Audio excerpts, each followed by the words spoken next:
Yeah, so I'm Esau, this is Taylor, and this is Andy, and we worked on Xavier.io, which is a software that allows you to control the mouse and your eye movements. So the reason that we built this is partially because for disabled people, it makes it much easier to interact with software, and also it's kind of representative of how we see the future of human technology interaction, which is hands-free. And also a lot of the other softwares out there are pretty expensive. So in terms of functionality, the software accesses your webcam, you train it for 30 to 50 seconds with your eye movements, and then you can control the mouse. And we also, Andy built a cool clicker device with an Arduino that allows you to click as well. And so the ways that we built it were, we used an open source WebGazer JS library that originally ran in the browser.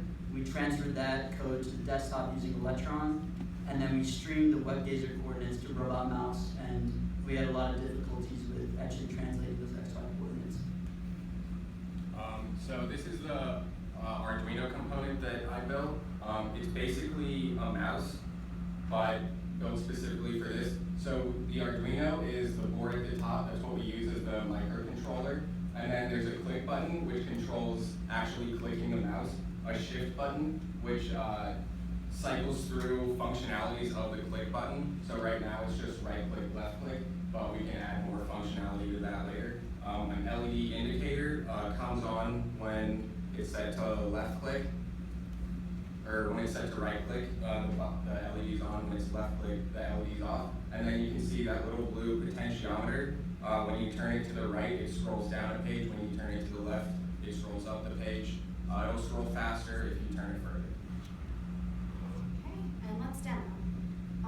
For clarity's sake, we're going to demo the Arduino and the iTracker separately. So we'll start with the Arduino. Okay, so now I'm going to minimize with the Arduino. You can drag with the Arduino. I can turn on the LED light. The light go. And I can right click. I can, if I want to print this page for some reason, I can. And then I can also scroll or touch calendar.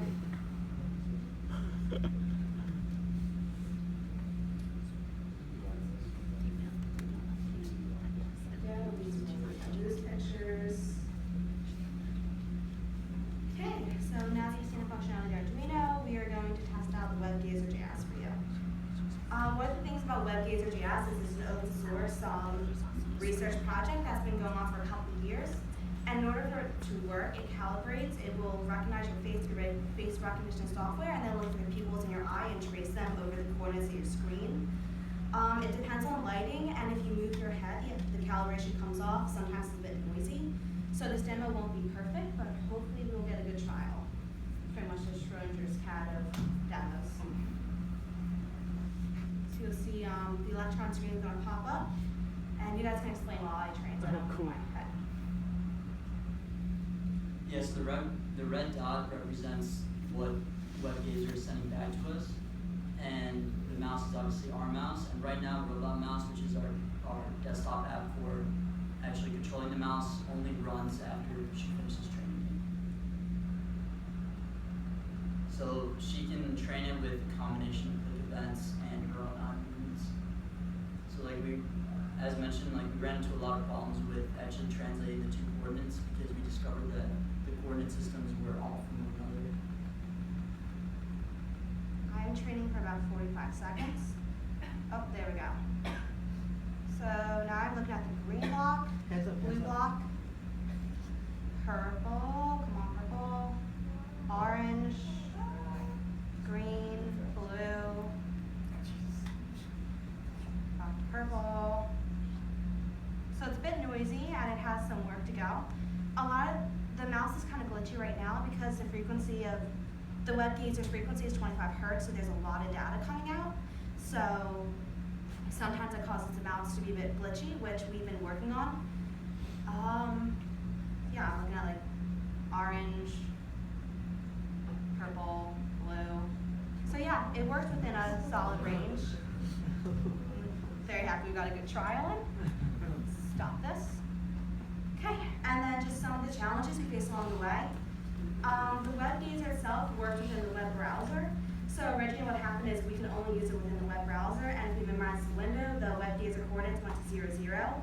So that's what we transferred to Electron. And we set up our Electron so that after the training period ends, it becomes click-throughable. That way you can actually click icons on your screen as you're using Electron. Additionally, matching coordinate systems, as you see in the next 2 pages, the robot.js robot mouse and the web gazer coordinates were not exactly the same. So we collected a ton of data and ran it through MATLAB to optimize the coordinate system so that the web gazer and the mouse clicker would be as close to the same location as possible on your desktop screen. And there's a lot of jitter, and we played around with pushing arrays and such to try to make the data run smoother, but a lot of it has to do with sockets, make it so that the data just has to keep running. Ideally, what we do is we go into the web gazer source code and then manipulate within there, but within the 2 week span, we didn't have time to really address that. This is just an example of what the data looks like over time. The z-axis is over time. The blue is the eye gazer, and the lime green is the mouse, just to see some of the noise. This is how we kind of fixed our plots. We compare the robot X to the web gazer X, and same for the Y, just to see how well coordinated they were. And then there's one of our transfers.